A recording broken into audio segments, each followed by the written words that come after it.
Staying 30 days in deep sea to catch big tuna fish। समुद्र के बीच में गौरव जा रहा था। उसका दोस्त कुछ बातें करने जा रहा था तो बात मत कर करके इशारा करता है।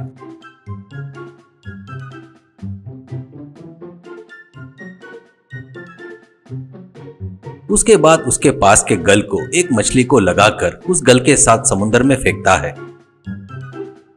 कुछ देर बाद एक बड़ी टूना फिश उसके गल में फंसती है। तुरंत उसको अपने गल से अपने बोट के पास खींचकर उसको पकड़कर अपने बोट में डालता है।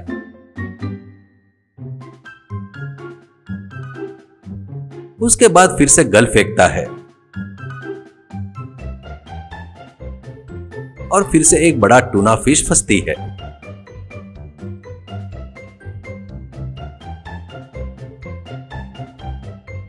ऐसे कुछ मछलियों को पकड़कर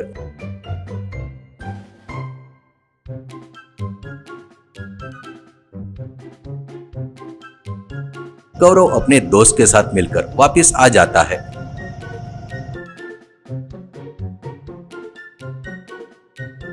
उसके बाद बाजार में जाकर मछलियों को लोगों को अच्छे दाम में बेचना शुरू करता है।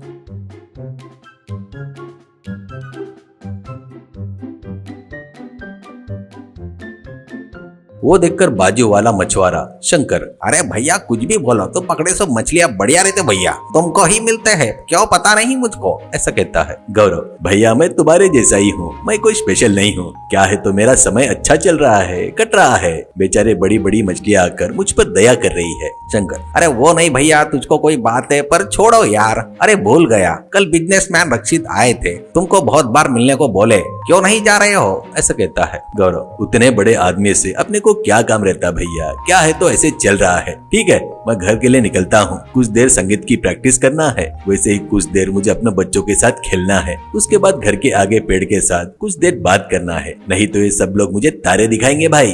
कहकर कमाए हुए पैसों में से आधा अपने दोस्त को देकर चला गया।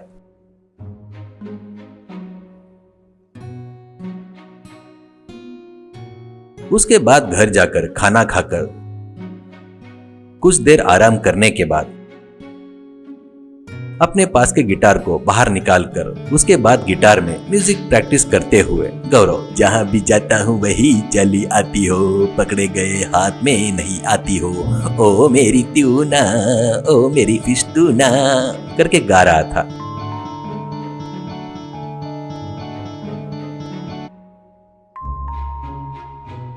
उसकी आवाज से उसकी पत्नी कान बंद करके वैसे ही उसको देख रही थी। उसको देखकर गौरव, क्यों ऐसे देख रही हो, स्टार्टिंग में सब लोग वैसे ही बजाते हैं, धीरे धीरे मैं भी म्यूजिक में एक्सपर्ट हो जाऊंगा, तब देखना तुम भी एक रोज गाना गाओ करके रिक्वेस्ट करोगी करके कहता है। भार्गवी, हाँ रिक्वेस्ट करूंगी। तो एक काम करो, पहले अच्छे से गाना सीख कर बाकी की प्रैक्टिस बाहर करो, उसके बाद सुनाना। अरे बाप रे, तुम्हारे गड़े देसी आवाज मैं सुन नहीं पा रही हूँ, कहकर अंदर चली गई। उसके बाद गौरव जाकर पेड़ के नीचे आराम कुर्सी डालकर बैठता है। इतने में कुछ देर बाद वहां पर बिजनेसमैन रक्षित आता है। उसको देखकर गौरव एक कुर्सी मंगवा कर उसको बैठने को बोलता है। उसके बाद गौरव से रक्षित, देख गौरव, तेरा टैलेंट मुझे बहुत अच्छे से पता है, बराबर साइज का ट्यूना कहाँ मिलता है वो भी तुझे अच्छे से पता है, पर तू बहुत कम पकड़ रहा है यार, वही तू ज्यादा पकड़ा तो तेरी लाइफ बदल जाएगी। सिर्फ 30 दिन उस जगह पर रहकर पकड़े तो हमारे लोग वहाँ पर शिप में आकर उन फिश को लेकर जाते रहेंगे। ऐसे तू समुद्र में 8 बार 30 दिन के लिए समुद्र में रहे तो तेरी लाइफ मामूली नहीं रहेगी। गौरव, सर मैं अभी पकड़ रहे मछलियों से और उससे होने वाले कमाई से खुश हूँ, और 30 दिन क्यों सर, बेचारे को जीने दो, ऐसा कहता है। तो रक्षित, क्या खुश है रे तू, देख तू बगैर रेस्ट लिए ज्यादा समय देकर बहुत सारे मछलियाँ पकड़ा तो उन मछलियों से आने वाले पैसों से नाव खरीद सकता है, उसके बाद तेरा व्यापार बढ़कर शिप भी खरीद सकता है। वही तू ये पकड़े हुए मछलियों को विदेश में बेचा तो तेरा ऑफिस शहर में खोल सकता है, उसके बाद तेरा बहुत सारे फॉरेनर से परिचय बढ़ेंगे, तो अनगिनत पैसा कमा सकता है, ऐसा कहता है। गौरव, आपने बताया वो बहुत अच्छा है सर, और वो पैसा आने के बाद मैं क्या कर सकता हूँ सर बताओ,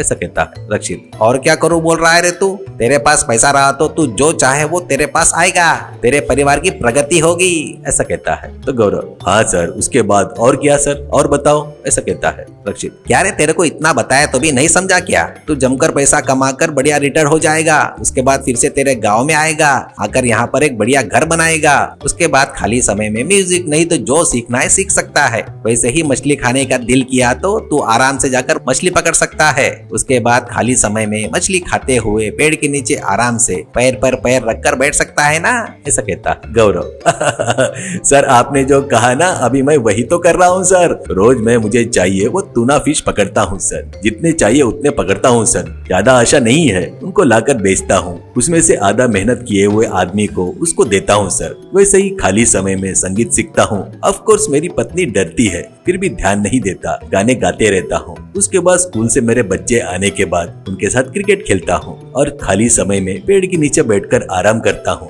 यहाँ पर पक्षी वगैरह सभी आते हैं पेड़ से और उनसे कुछ देर बात करता हूँ। इससे मुझे क्या समझ में आया बोले तो सर, अपन कितना भी दूर भागे तो भी फिर भी घूमकर वापस अपने घर पर ही आना पड़ता है ना, अपने गाँव में ही आना पड़ता है सर। मैं खुश हूँ सर, मुझे छोड़ दो सर और किसी को देख लो। ऐसा कहने से रक्षित को गुस्सा आकर जाने लगता है तो तब वहीं रहकर सब कुछ सुन रही भार्गवी अरे रुकिए सर, ऐसा कहती है। रक्षित रुक जाता है।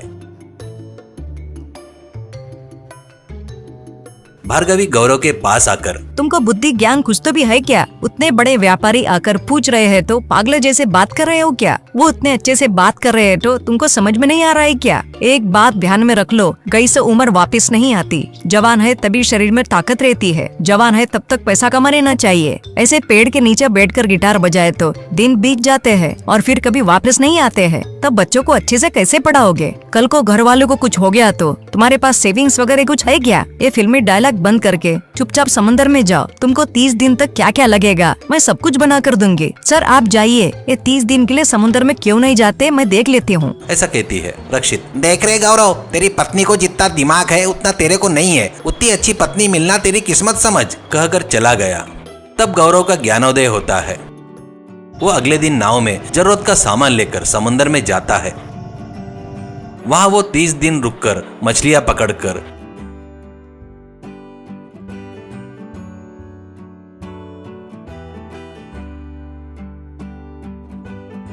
वहीं पर खाना, वहीं पर सोना,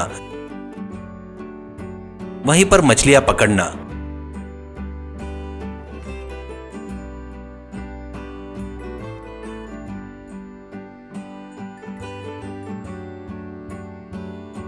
बोर हुआ तो गिटार बजाना करते रहता है। ऐसे 30 दिन गुजर जाते हैं।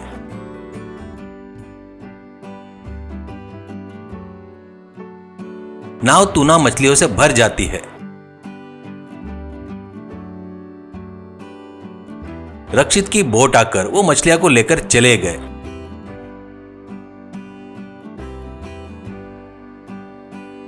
बाद में गौरव पैसा लाकर पत्नी को देता है। वो बहुत खुश होती है।